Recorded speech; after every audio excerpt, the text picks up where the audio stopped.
예전에 제가 이렇게 비즈니스 이런 거 할 때 출장을 어디 갔다 오는데 비행기 안에서 캐나다에 사는 유대인과 동석을 한 적이 있습니다. 그래서 또 제가 예수 믿는 사람이니까 궁금해서 물어봤어요. 저도 유대인을 그때 처음 실제로 만나서, 물론 그 전에 한번 한국에서 만난 적이 있는데 그때는 뭐 그냥 호텔에서 잠깐 얘기만 해서 개인적인 얘기를 하기는 어려운 상황이었는데, 이때는 그래도 비행기 안에서 시간이 많으니까 제가 한번 미안한데 좀 물어봐도 되냐 이렇게 정중하게 부탁을 하고 몇 가지를 물어봤습니다. 그래서 혹시 할례도 받고 그 애들 토라도 다 외우게 시키고 율법도 지키고 그리고 살고 있냐, 유대인들은 다 그렇게 사냐 이렇게 물어봤어요. 그랬더니 웃으면서 나는 그런 유대인 아니다 이렇게 얘기를 하시더라고요. 그리고 우리가 이렇게 모든 유대인들이 다 그럴 줄 아는데 그런 유대인들은 아주 극히 드뭅니다. 아주 적고요. 그리고 그 사람은 그냥 이렇게 세속주의적인 유대인. 유대인들 중에도 이렇게 우리나라 광복절 이런 거 지키듯이 유월절 이런 거는 지키지만 그렇게까지 이렇게 근본주의자적으로 살지 않는 그런 유대인들이 대부분이다 이렇게 얘기를 해주더라고요. 그래도 그분은 어쨌든 캄보디아에서 그 의료 봉사활동을 하고 돌아가던 의사였거든요. 멀리 캐나다에서부터 이렇게 아시아에 와가지고 봉사활동을 한 걸 보니까 뭐 문자적으로 율법을 지키는지 어떤지는 떠나서 선한 일을 하는 사람이다, 제가 이런 생각이 들었어요. 성경에 보면은 이 유대인들이 자신들의 표지, 그러니까 유대인으로서의 정체성을 드러내는 제일 중요하게 생각하는 것들 중에 하나가 할례였어요. 그래서 초대교회 안에서 이게 논쟁이 됐습니다.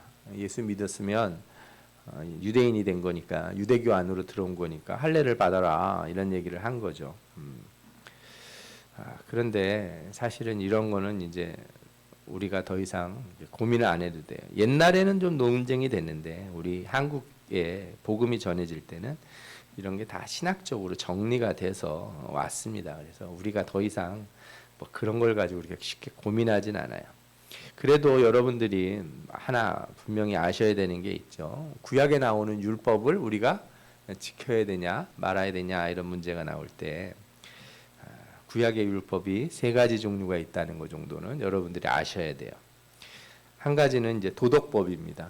율법엔 도덕법이 있어요. 쉽게 말해서 우리 십계명에 나오는 살인하지 말라, 도적질하지 말라, 뭐 이런 거 있지 않습니까? 거짓말하지 말고 부모를 공경하라, 이런 것들 다 도덕법입니다. 이거는 지금도 없어지지 않았고 모두가 다 지켜야 되는 법이에요. 칼빈은 특별히 이 말씀들을 하나님이 돌판에 새겨주신 게 아니라 인간의 마음에, 내면에 이미 주신 법이다 그랬어요. 창조 때부터 우리 마음에 이미 있는 거죠. 그래서 율법이 있기 전에도 하면 안 되는 거 다 알고 있다는 거예요.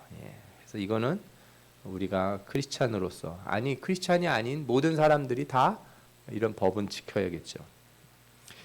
성경에는 또 다른 법이 나오는데 그거는 이제 시민법이라고 하는 게 있어요. 이게 어떤 것들이냐면 유대 민족의 나라, 국가 운영을 위한 뭐 민형사제도, 경제제도 같은 게 있어요.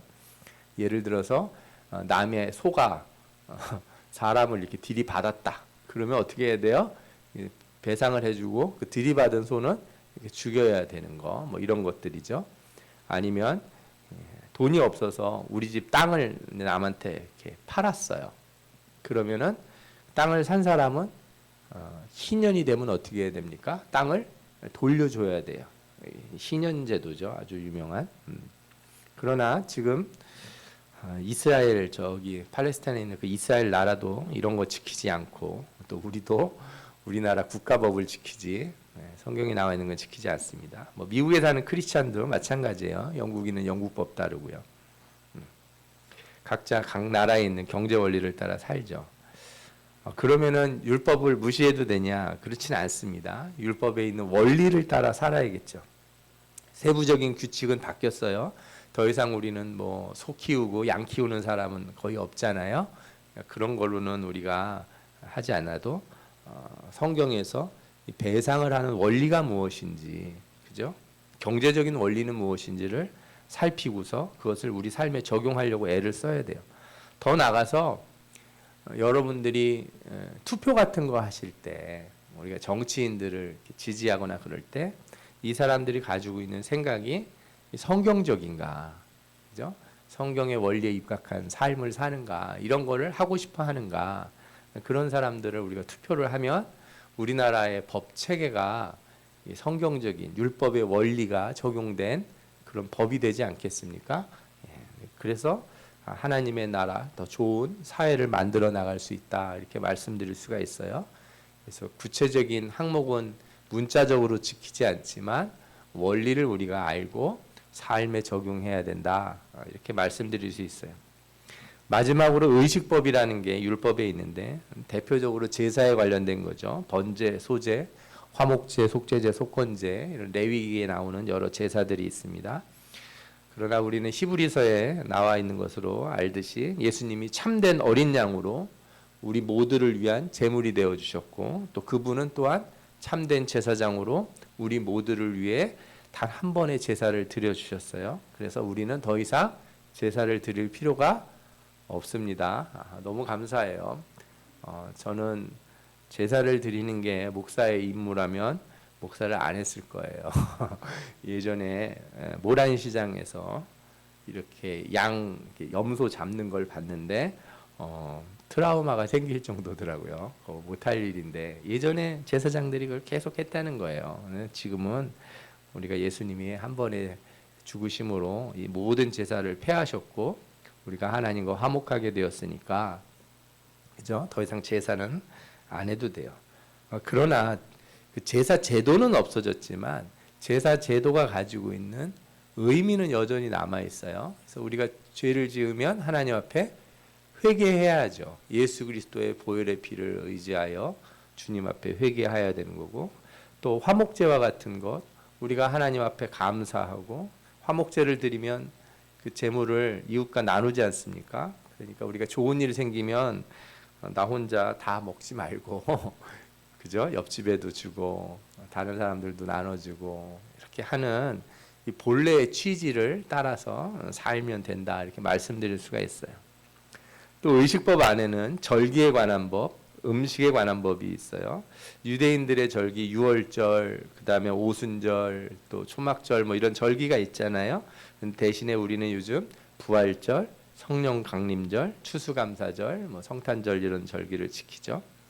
또 유대인들은 코셔라고 하는 음식 규정이 있습니다. 그래서 되새김질하는 짐승만 먹죠. 돼지는 안 먹고 소나 양만 먹고 발굽이 갈라진 거, 그죠? 이런 거 먹고, 그리고 물고기도 비늘 있는 것만, 우리처럼 낙지, 오징어 이런 거 안 먹고요.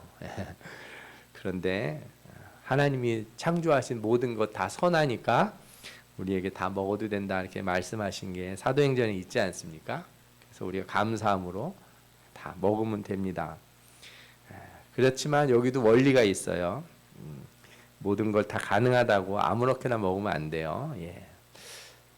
목사님 개고기 먹어도 되나요? 이렇게 물었을 때 그것 때문에 자기는 꼭 먹어야지 여름을 보낼 수 있다 그러면 가서 드십시오. 그런데 혹시 이제 제가 만약 개고기를 먹으러 갔어요. 근데 어떤 분이 어머 세상에 목사가 개고기를 먹어 이러면 제가 아무리 음식에 자유가 있다 그래도 저는 안 먹는 겁니다. 그죠? 성경에 뭐 술 먹지 마라, 담배 피지 마라 이런 말씀 안 써 있다고, 담배 어디 써 있냐, 해도 되지 않냐. 제가 말씀드렸잖아요. 자유가 있지만 나를 위해 쓰지 않고 덕을 세우기 위하여. 그죠? 실제로 유럽이나 미국 사회에서는 이렇게 예를 들어서 뭐 성공의 목사님들, 성공의 신부들 다 이제 개신교인데 이렇게 맥주 같은 거 마시고 그렇습니다. 그리고 포도주도 마시고 그래요. 우리는 안 마시죠. 왜요? 한국 사회에서 덕이 안 돼서, 사람들 앞에서 그렇게 하는 게 덕이 안 돼서 안 하는 거고, 뭐 그걸 먹었다고 뭐 지옥에 간다 뭐 이런 얘기를 하는 게 아니에요.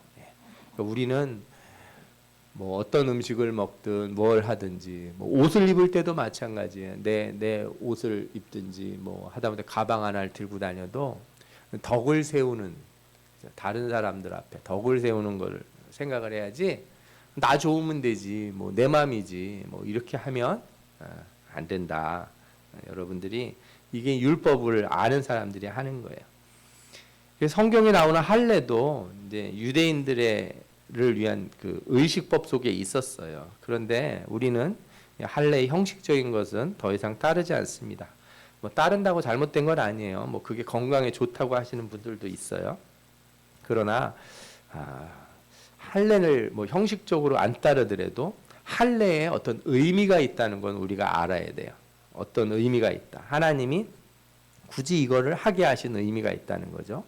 그것이 성경에 나와 있는데 신명기 10장 16절에서 21절에 나옵니다. 뭐라고 나오냐면, 그러므로 너희는 마음의 할례를 행하고 다시는 목을 곧게 하지 말라, 이런 말씀이 나와요. 마음의 할례를 하고 목을 곧게 하지 마라. 할례라고 하는 건요, 내가 하나님 말씀대로 살겠습니다 하고 맹세하는 거예요. 우리 그 뭐예요? 이렇게 주먹이라고 그러나요? 이렇게 덩치 큰 사람들도 맹세할 때 뭐 이렇게 칼 같은 걸로 이렇게 긋고 뭐 이런 거 많이 하지 않습니까? 옛날부터 뭔가 다짐하고 맹세할 때 몸에 표식을 내는 거, 그죠? 그거는 어떤 관례 같이 있었던 것 같아요. 뭐 요즘은 연애하는 사람들끼리 몸에다가 뭐 하트 그리고서 이렇게 문신 같은 거를 하는 사람도 있다고 그러더라고요. 할례라고 하는 게 어떻게 보면 일종의 하나님의 말씀을 지키겠다는, 하나님의 백성으로서의 육체에 남기는 표식이에요. 그러나 하나님은 그거 했다고 하나님 백성이 되는 게 아니고, 너희 마음에 결단을 해야 그게 하나님 백성이 되는 것이다, 이렇게 가르쳐 주신 거예요. 그래서 여러분들 뭐 우리 농담 삼아도 그런 얘기 하잖아요. 손에 장을 지진다 뭐 이런 얘기 하는데, 그런 걸로 하지 마시고요. 진정으로 마음 깊은 곳에 하나님 말씀을 새기고 기억하시는 여러분들이 되시기를 축원합니다. 아멘. 그러면 하나님이 이런 율법을 주시면서 왜 문자적으로도 주시고 또 마음에 해야 된다, 이거 다 이런 얘기를 하셨을까 생각이 들어요. 왜 그러냐 하면은 율법은 행위로는 지킬 수 있는 게 아니에요. 행위로 지킬 수 있는 것이 아니기 때문에, 또 행위를 요구하는 것도 아니에요, 율법 자체가. 그래서 마음의 결단이고 삶의 변화인 거예요. 그렇기 때문에 하나님께서 이런 말씀을 주셨지만, 그래도 우리가 이런 율법을 하나님이 주신 뜻을 알아야 돼요. 예를 들어 이런 거죠. 부지런하라, 이게 하나님의 뜻이에요. 부지런하라. 그런데 율법에는 뭐라고 나와 있냐면 아침에 6시에 일어나라, 뭐 이런 식으로 돼 있다는 거예요. 율법에 6시에 일어나라고 써 있다는 말이 아니고, 예를 들자면 그렇다는 거예요. 하나님의 뜻이 예를 들어서 이웃을 사랑하라 이렇게 되어 있으면, 그 규례로서 이웃에게 뭘 빌렸으면은, 그죠? 돈을 주고 가져왔으면 담보물을 해지기 전에 갖다 줘라, 그죠? 땅을 내가 샀어도 희년이 되면 돌려줘라, 뭐 이렇게 다 돼 있다는 거예요. 그러니까 우리가 알아야 되는 거는 그 문자적인 규례가 아니고 하나님이 원래 우리에게 하시고 싶은 그 말씀이라는 거예요. 아멘? 예. 제가 예전에 학교 다닐 때 영어 선생님께서 영어 단어 외우라고 여름방학 때 숙제를 내줍니다. 영어 단어 외울 때 우리가 막 써가면서 외우잖아요. 하루에 한 장씩 이렇게 막 쓰다 보면 새까매지니까 그걸 내라고 얘기를 해요. 그런데 학생들 중에 영어 단어는 외우기 싫고 아내가 뭐 혼나니까 어떻게 하냐면 볼펜을 세 자루를 이렇게 들고서 막 이렇게 써서 이렇게 갖다 내요. 선생님이 다 알죠. 다 알아요. 그래도 그나마라도 해서 내면은 봐줘요. 그런 것 같은 거예요. 하나님 사랑하라 이렇게 얘기를 하고 하나님 은혜에 감사해라. 이렇게 말로만 하니까 잘 안 돼서 그래 감사하지. 그러면 6월절에 와서 얼굴을 내미치고 그죠? 11조도 하고 그죠? 절기가 되면 가난한 사람도 도와주고 음식도 나누고 그렇게 이렇게 해라 그런 거예요. 그런데 그 취지는 잃어버리고 껍데기만 따라서 하려고 그러면 하나님 말씀이 그 마음이 어떻겠습니까? 속상하죠. 그죠? 너는 내가 너를 얼마나 사랑하는데 그 사랑하라는 그 말은 잘 안 듣고 그렇게 자꾸 그냥 형식적으로만 어떻게 하고 그 때우고 넘어가려고 그러냐. 그러면은 하나님이 속이 상하세요. 신명기 10장 12절과 13절에 이렇게 나와 있어요. 이스라엘아 내 하나님 여호와께서 내게 요구하시는 것이 무엇이냐. 여러분들에게 요구하는 게 뭐예요? 곧 내 하나님 여호와를 경외하고 그의 모든 도를 행하고 그를 사랑하며 마음을 다하고 뜻을 다하여 내 하나님 여호와를 섬기고 내가 오늘 내 행복을 위하여 내게 명하는 여호와의 명령과 규례를 지킬 것이 아니냐. 하나님을 섬기고 내 행복을 위해서 여러분들 행복을 위해서 하라고 하는 거 해라 이거예요. 다 너희들 좋으라고 내가 시킨 거야. 그러니까 껍데기로만 하지 말고 마음을 다해서 한번 지키고 살아라 이렇게 말씀을 해주신 거예요. 그래서 여러분들 문자적인 이 율법에 매이지 마시고 그죠? 말하자면 몸의 할례를 받는 것으로 그치지 말고 마음을 다하고 뜻을 다해 하나님을 사랑하는 자가 되시기를 축원합니다. 아멘. 그래서 성경에서 예수님께서도 이 율법에 대한 이야기를 여러 번 해주셨어요. 그리고 사람들이 자꾸 이 문자적으로만 해석을 하려고 하니까 뭐 얘기만 하면 그런 말씀이 어디 성경에 어디 있어요? 몇 장 몇 절에 나와요? 막 이렇게 따져 물어요. 예수님이 너무 속상해서 전부 앉아봐라. 그리고 이렇게 얘기를 하셨어요. 내가 율법이나 선지자를 폐하려 온 줄로 생각하지 말라. 완전하게 하려 함이라. 자, 지금부터 내가 하는 얘기 잘 들어. 내가 율법을 없애버리려고 그러는 것도 아니고 폐하는 게 아니고 완전하게 하려고 내가 너네들한테 말해주는 거야. 천지가 없어지기 전에는 율법의 1.1획도 결코 없어지지 아니하리라. 이렇게 말씀하셨어요. 그래서 사람들이 또 이 얘기를 듣고 뭐라고 생각해요? 한 글자도 틀리지 말고 다 지켜야 되나 보다 이런 생각을 해요. 근데 예수님이 그런 얘기를 하려고 이 말씀을 하신 게 아니에요. 율법을 문자적으로 다 지키라는 얘기가 아니라 율법의 본질을 따라 살아야 된다는 말씀을 해주려고. 본질을 따라 살면 율법을 완성하는 것이 된다. 이 얘기를 해주시려고 이 말씀을 먼저 하세요. 그리고 나서 뭘 얘기를 하냐면 우리가 도덕법이라고 말하는 것. 모든 사람들 마음에 있다는 그 도덕법에서부터 시작을 해요. 그래서 옛사람에게 말한 바 이게 무슨 얘기냐면 옛사람은 이제 옛날 구약 성경에 나와 있는 말씀이죠.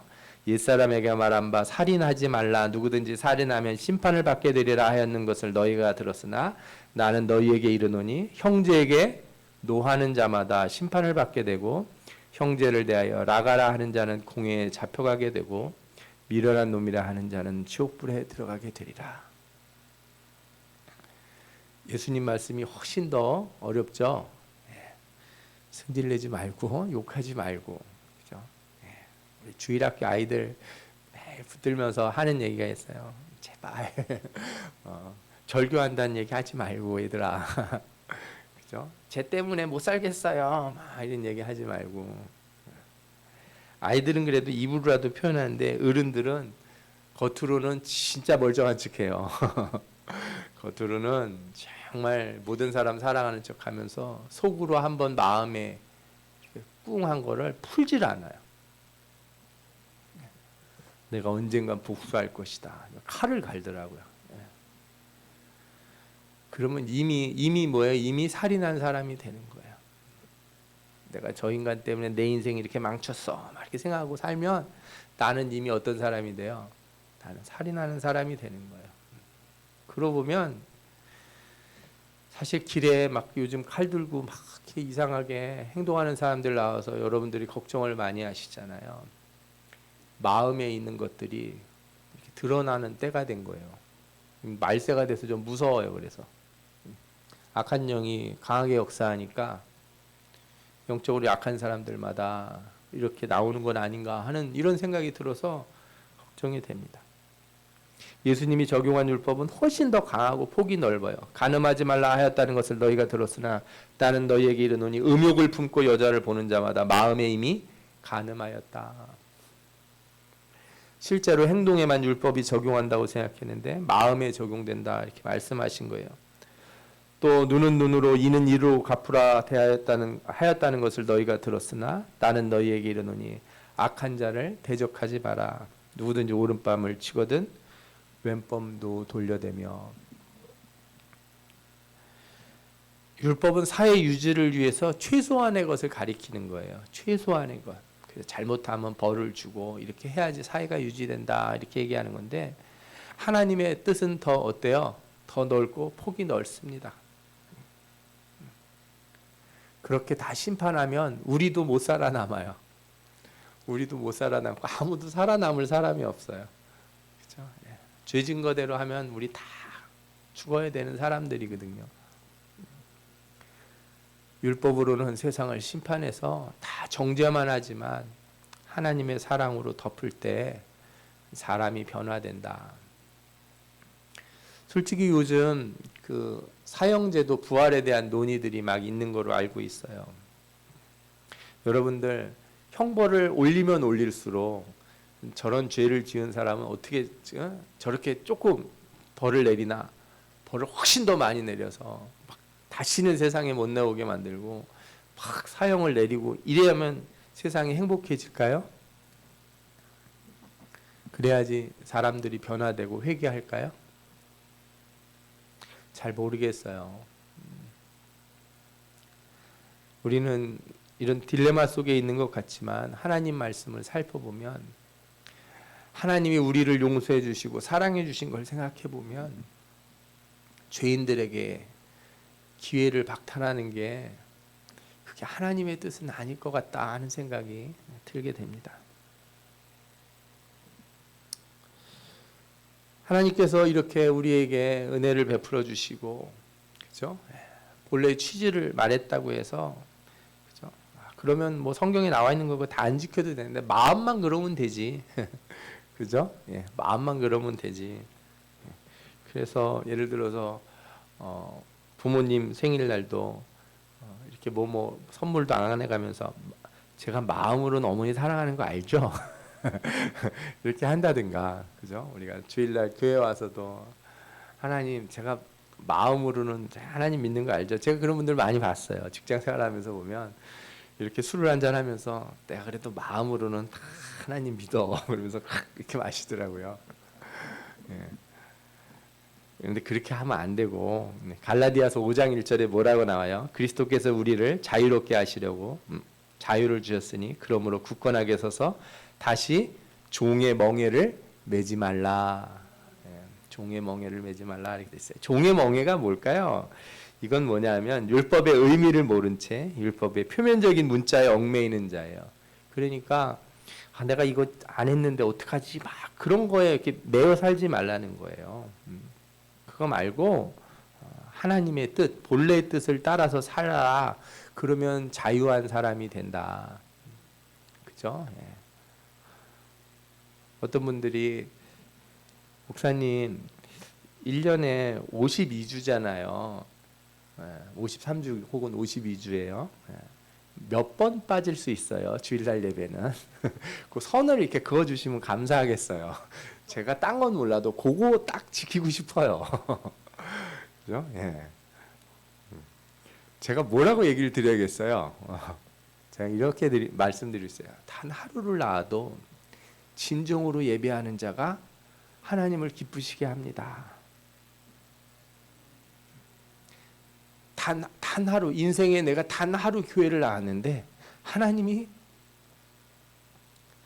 그 단 하루 나오신 그 날을 기억하고 그 사람을 불쌍히 여기는 사람이 있어요.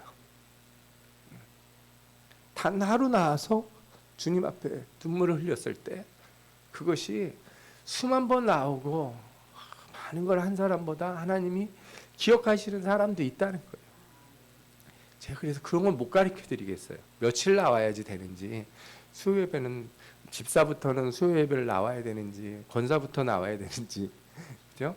금요철 예배는 어느 레벨이 돼야 나와야 되는지, 그런 건 제가 못 가르쳐 드리지만 한 번 나오더라도 하나님 앞에 감사하고 진정한 예배를 드린다면 그것이 우리를 자유롭게 하는 거예요. 네.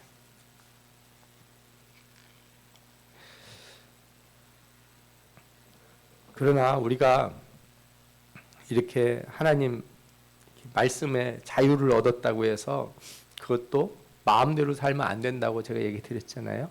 자유를 방종으로 알고 그냥 아무거나 해도 된다 이렇게 하면 안 돼요. 그래서 오늘 성경에도 말씀하기를 형제들아 너희가 자유를 위하여 부르심을 입었으나 그 자유로 육체의 기회를 삼지 말고 오직 사랑으로 서로 종노릇하라 이렇게 말씀하셨어요.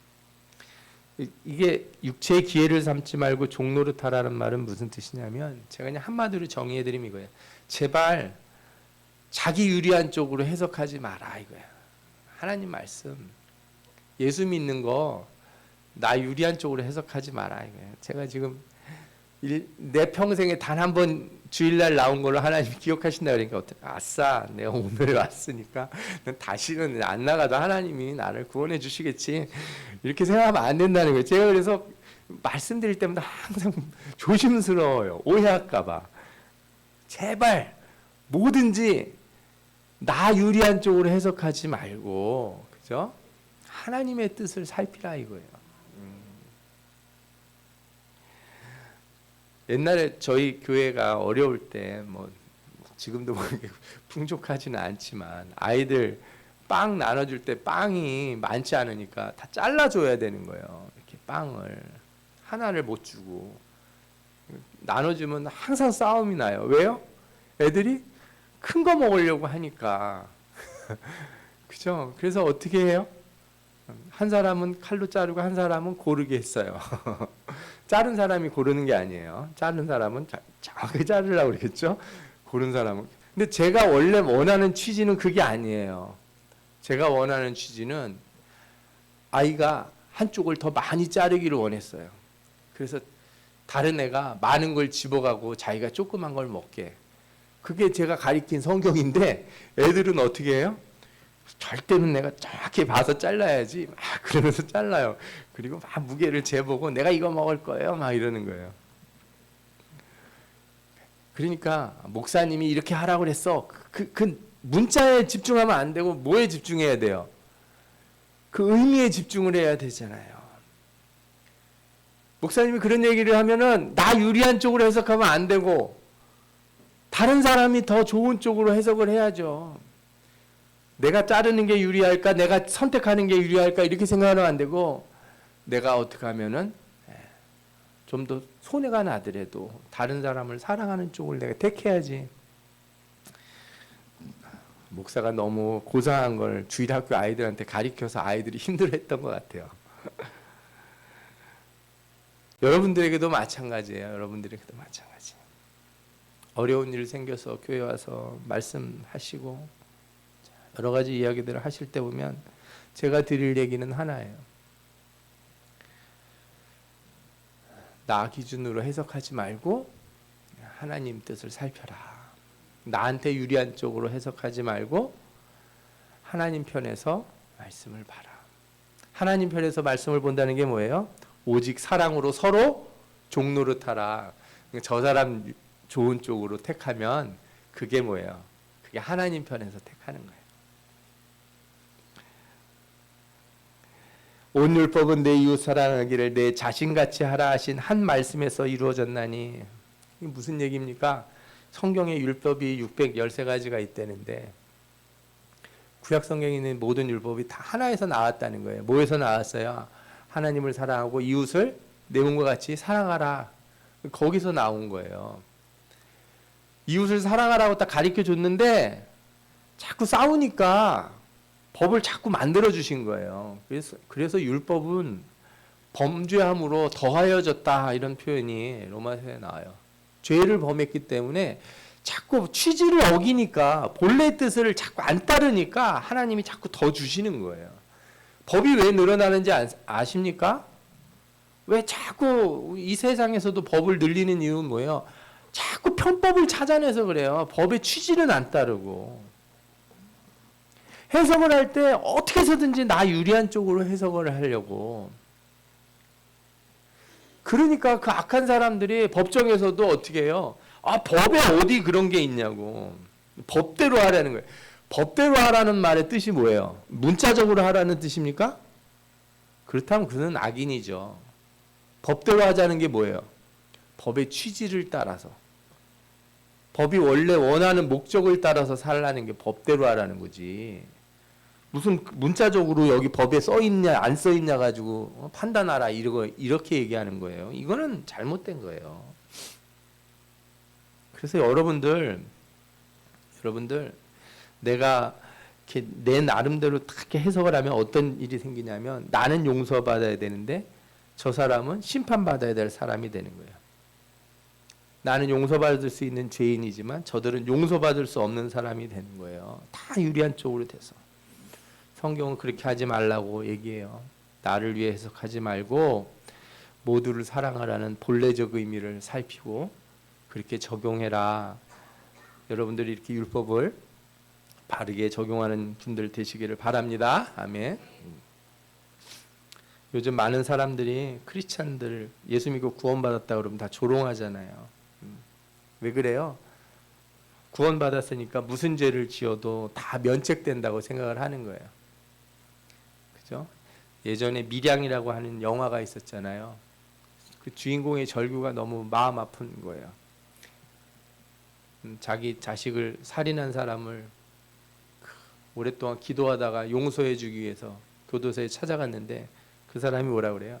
나는 이미 하나님 앞에 기도해서 용서를 받았다. 그러니까 이 주인공 여자가 뭐라 그래요? 내가 용서를 안 했는데 하나님이 뭐길래 내가 용서 안 한 사람을 용서하냐. 이게 세상이 우리를 비판하고 있는 거거든요. 제가 오늘도 주일학교 어린이들 설교하면서 그랬어요. 우리가 회개할 때 하나님한테만 회개하면 안 되고 또 사람한테만 회개해도 안 돼요. 하나님한테 회개하고 사람한테 용서를 구하지 않아도 안 되고 내가 저 사람하고 화해를 했으니까 하나님한테 회개 안 해도 된다 이렇게 생각해서도 안 된다는 거예요. 회개를 할 때는 사람하고도 해야 되고 하나님하고도 해야 되는 거예요. 이 두 개가 같이 이루어질 때 온전한 평화가 이루어지는 거지 하나만으로 평안을 찾으려고 하시면 안 돼요. 세상에 안 믿는 사람들은 사람들 사이에서 화목하면 다 끝이라고 생각하는데 그러나 그들은 하나님과 화목하지 못함으로 그죠? 심판 자리에 이르게 돼요.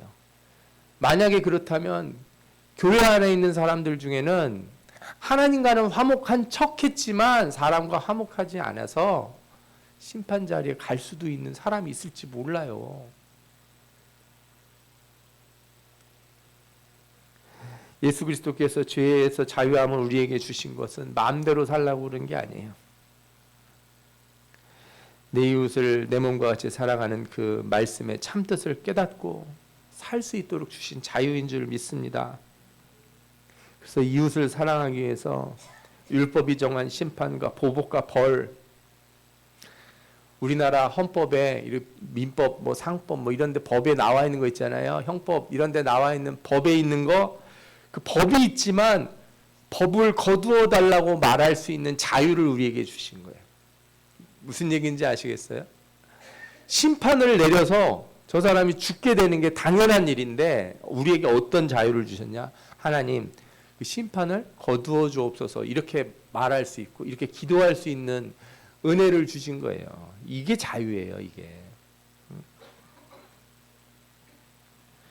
이 참 자유를 알고 더 이상 나를 위한 이기심의 노예가 되지 말고 사랑으로 서로에게 종노릇하는 우리 모두가 되시길 바랍니다.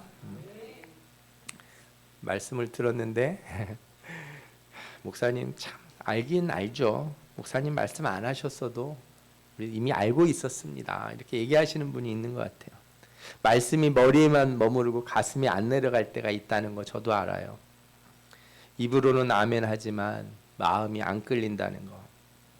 교회에서 항상 그런 얘기 하는 건 저도 알지만 잘 안 된다는 거 잘 아시잖아요. 아무리 예수님이 날 위해 죽어주셔서 저 십자가에서 피를 흘려주셨어도 저는 사랑을 실천하는 게 너무 어렵습니다. 내가 살아온 동안 내 마음에 쌓인 상처라는 게 그게 얼마나 오래된 건지 아시기는 하십니까? 그걸 어떻게 한 번에 다 풀라고 얘기를 하십니까? 그렇다면 예수님은 할 수도 없는 걸 가르치신 그런 분인가요? 실천할 수도 없는 거 우리한테 얘기하시는, 본인밖에 못하는 거 얘기하시는 그런 분이실까요? 그렇지 않습니다. 하나님은 이 율법의 온전한 순종을 위해서 우리에게 특별한 선물을 주셨는데 그것은 바로 하나님의 영, 성령을 우리에게 약속해 주셨습니다. 이 성령은 구약에서부터 이미 약속되어 있어요. 그러니까 율법을 못 지키던 이스라엘 백성들에게 이미 약속해 주신 거예요. 에스겔서 36장 26절에서 27절에 이렇게 말씀합니다. 또 새 영을 너희 속에 두고 새 마음을 너희에게 주되 너희 육신에서 굳은 마음을 제거하고 부드러운 마음을 줄 것이며 또 내 영을 너희 속에 두어 너희로 내 율례를 행하게 하리니 너희가 내 규례를 지켜 행할지니라. 하나님이 성령을 주셔서 내 딱딱한 마음, 내 완고한 마음, 내 사랑하는 거 알지만 도저히 못하겠는 내 마음, 이 마음을 부드럽게 해주시겠다 이렇게 약속해 주셨어요. 그래서 여러분, 예수 그리스도를 통하여 주시는 참 자유는 누구 아래서만 누릴 수 있냐면 성령 아래서만 누릴 수 있어요. 성령 안에서. 성령을 받은 자들이 누리는 자유예요. 하나님이 택하신 자들이 하나님이 주신 이 말씀을 잘 지키지 못하는 걸 보시고 하나님께서는 예수 그리스도를 보내서 우리 죄를 용서하시는 한편 그들에게, 그러니까 우리 모두에게 하나님의 영을 부어주셔서 하나님의 백성으로 살아갈 수 있도록 능력을 주신 것입니다. 그래서 오늘 본문에서도 율법에 대해 참 자유를 가진 자들이 자유를 오용하지 말고 율법의 참된 뜻을 따라 살아갈 수 있는 길을 가르쳐주고 있는데 그것이 다 성령에 관한 것이에요. 갈라디아서 5장 16절 18절 이 말씀들을 보면 다 뭐라고 나옵니까? 내가 이르노니 너희는 성령을 따라 행하라. 그리하면 육체의 욕심을 이루지 아니하리라. 아멘.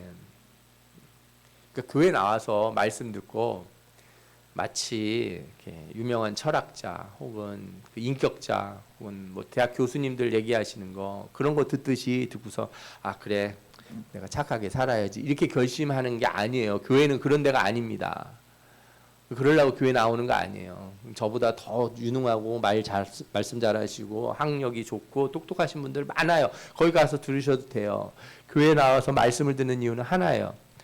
누구를 따라 행하라? 성령을 따라 행하라. 성령에 순종하는 자가 되라 이거예요. 너희가 만일 성령의 인도하시는 바가 되면 율법 아래 있지 아니하리라. 아멘. 성령을 따라 행하면 이 문자에 매이지 아니할 것이다.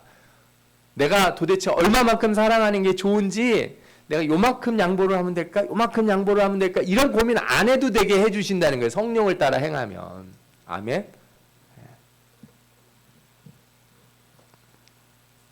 성령의 인도는 그래서 우리로 하여금 이 율법에 매이지 않고 이 문자에 매이지 않고 하나님의 마음을 알게 해요. 하나님의 마음을. 왜요? 성령이 하나님의 영이시잖아요. 성령 외에 하나님의 마음을 더 아는 분이 누가 있겠습니까? 그래서 성령을 받은 자 그는 하나님의 마음을 알게 되고 그래서 하나님의 뜻을 따라 살 수 있게 됩니다.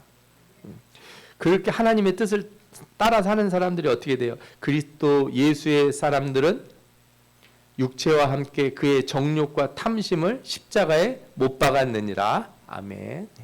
이렇게 되는 거예요. 성령을 따라 사는 자만이 십자가에 죽는 자가 되는 거예요. 지난주에 제가 말씀드렸죠. 내가 그리스도와 함께 십자가에 못 박혔나니 이제는 내가 사는 것이 아니요 오직 내 안에 그리스도께서 사는 것이라. 아멘. 내가 십자가에 죽으려면 어떻게 해야 된다고요?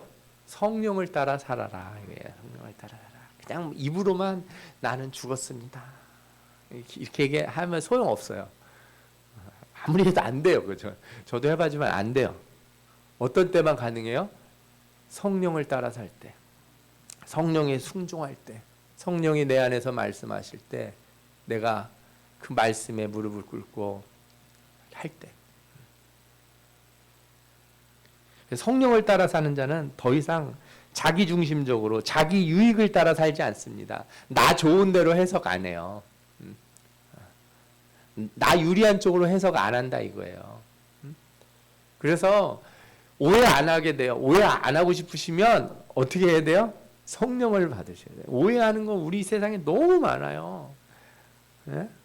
그냥 밑에 아마 지하실에서 우리 아이들도 들을지 모르는데 친구가 옆에 귀에다 대고 이렇게 속닥속닥 했다고 쟤들이 지금 내 욕했어요 막 이러는 거예요. 제가 보고 너무 귀여워가지고 아우 사랑스러워요. 우리 아이들 보면은. 사람들이 그러잖아요. 나는 저 사람 눈빛만 보면 속을 알 수 있어. 그런 소리 하지 마시고요. 예. 여러분들이 무슨 그죠? 관심법을 가진 궁예도 아니고 그런 얘기 하지 마시고 성령으로 따라 사는 자는 항상 하나님의 사랑으로 사람을 보고 그죠? 세상 사람들이 다 돌 들고 저 사람은 죽어야 된다. 저 사람 돌로 쳐야 된다 그럴 때 그 사람 편에 서서